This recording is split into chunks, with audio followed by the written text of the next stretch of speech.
చదవాలి కదా, చదువుకోవాలి. ఇప్పుడు ఐఐటీస్లో ఎందుకు సక్సెస్ఫుల్ అవుతారు స్టూడెంట్స్? ఎందుకంటే IIT is something A family under roof. అంటే స్టూడెంట్స్ క్యాంపస్లోనే ఉంటారు, ఫ్యాకల్టీ క్యాంపస్లోనే ఉంటుంది. సో స్టూడెంట్స్ ఆ ఏజ్ గ్రూప్ వాళ్ళు క్యాంపస్లో ఉండడం వలన, ఇప్పుడు ఫర్ ఎగ్జాంపుల్ మన యూనివర్సిటీ చెప్తారు మేడం, మన దగ్గర వైస్ ఛాన్సలర్ దగ్గర నుంచి క్యాంపస్లో ఉంటారు పర్మనెంట్ ఫ్యాకల్టీ.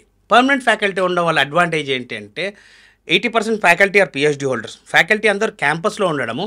టెక్నాలజీ ఫ్యాకల్టీ కూడా అప్గ్రేడ్ చేసుకోవాలి.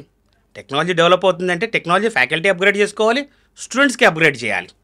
సో సాటర్డే సండేస్ హాలిడేస్ ఉన్నప్పుడు స్టూడెంట్స్ ఏదైనా టాపిక్ అర్థం కాకపోతే వాళ్ళు ఫ్యాకల్టీ సపోర్ట్ తీసుకోగలుగుతారు. లేదు, ఫ్యాకల్టీని అడగడానికి కొంతమంది మొహమాట పడతారు. ఆ టైంలో కొంచెం బెటర్గా చదివే వాళ్ళ రూమ్మేట్సో వాళ్ళ క్లాస్మేట్సో ఆ ఫ్రెండ్షిప్ ఏర్పడుతుంది. ఇది కాకుండా చక్కటి cricket, football, volleyball, basketball, indoor badminton courts, gym facility, TT, ఇన్ని ఫెసిలిటీస్ 110 ఎకర్ క్యాంపస్ మనది. చాలామంది మనము రాజస్థాన్ అన్న వెంటనే ఎడారి ఎండలు అనుకుంటాం. కాదండి, Rajasthan is the biggest state in India.